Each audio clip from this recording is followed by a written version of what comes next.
Halo teman-teman, selamat menonton video kami. Jadi, di video kali ini kami akan membahas tentang metabolisme karbohidrat. Nah, metabolisme karbohidrat ini terdiri dari 3 siklus, yaitu ada glikolisis, fosforilasi oksidatif, dan yang terakhir ada siklus Krebs. Jadi, kenapa sih tubuh itu harus metabolisme karbohidrat? Nah, karena hampir semua jaringan itu memerlukan glukosa, terutama di otak.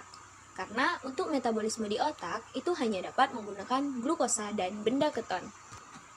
Oke, kita masuk pada pembahasan fase yang pertama, yaitu glikolisis. Nah, glikolisis ini terjadi di sitosol atau sitoplasma dari semua sel di dalam tubuh. Glikolisis dapat terjadi baik dalam kondisi aerob maupun anaerob. Meskipun glikolisis dapat berlangsung dalam kondisi anaerob, tetapi ATP yang dihasilkan per mol glukosa akan lebih sedikit, sehingga jauh lebih banyak glukosa yang harus dimetabolisme dalam kondisi anaerob. Oke, kita akan membahas terlebih dahulu tentang glikolisis anaerob. Nah, berikut adalah proses dari glikolisis anaerob. Jadi, glikolisis sendiri itu terjadi di sitoplasma. Nah, glikolisis ini dimulai ketika glukosa masuk ke dalam sel.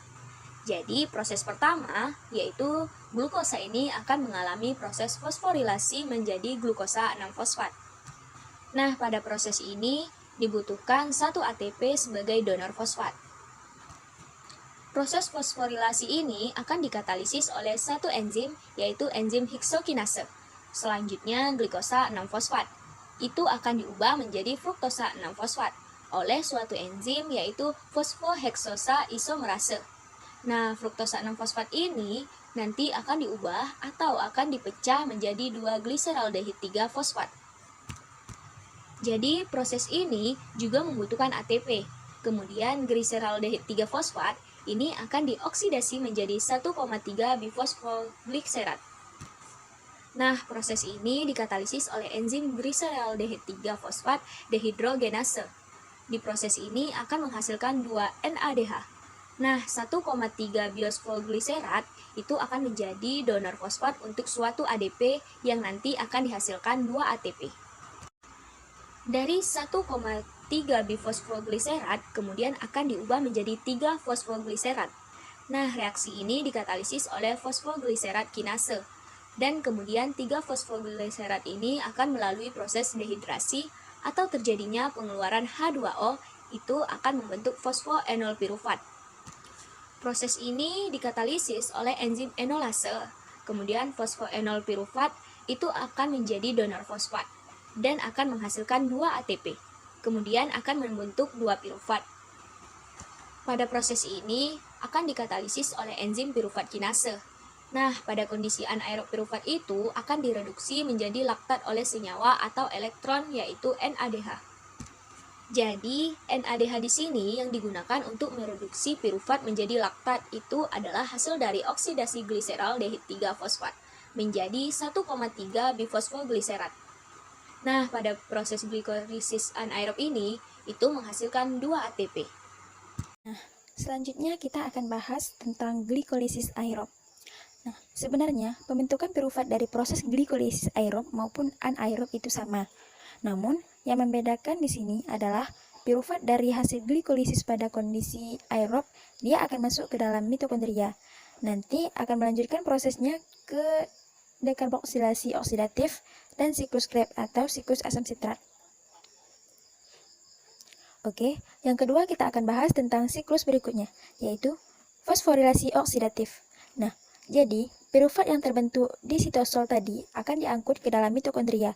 Di dalam mitokondria, pirufat akan mengalami dekarboksilasi oksidatif menjadi asetil-CoA. Nah, nanti proses dekarboksilasi oksidatif ini akan dilakukan oleh suatu enzim di membran dalam mitokondria, yaitu pirufat dehidrogenase. Nah, proses fosforilasi oksidatif ini terdiri dari 3 fase. Fase yang pertama adalah fase dekarboksilasi, yaitu pelepasan dari gugus karboksil atau gugus CO2. Proses yang kedua adalah oksidasi, NAD ditambah H+ menjadi NADH. Nah, proses yang ketiga adalah penambahan koenzim A. nanti hasil akhirnya adalah terbentuknya asetil-CoA. Lanjut, fase yang ketiga yaitu siklus Krebs atau siklus asam sitrat. Nah, pada siklus asam sitrat ini, asetil-CoA yang tadi hasil dari fosforilasi oksidatif itu akan bereaksi dengan oksaloasetat membentuk sitrat. Nah, proses ini tuh dikatalisis oleh enzim sitrat kinase. Nah, sitrat ini akan mengalami isomerase menjadi isositrat oleh enzim akonitase.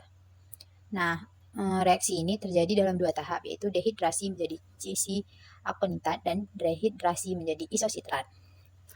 Nah, isositrat itu akan mengalami dehidrogenasi dan katalisis oleh isositrat dehidrogenase untuk membentuk alfa-katobutarat. Nah, alfa-katobutarat itu akan mengalami dekarboksilasi oksidatif oleh enzim alfa-katobutarat dehidrogenase menjadi suksinil CoA.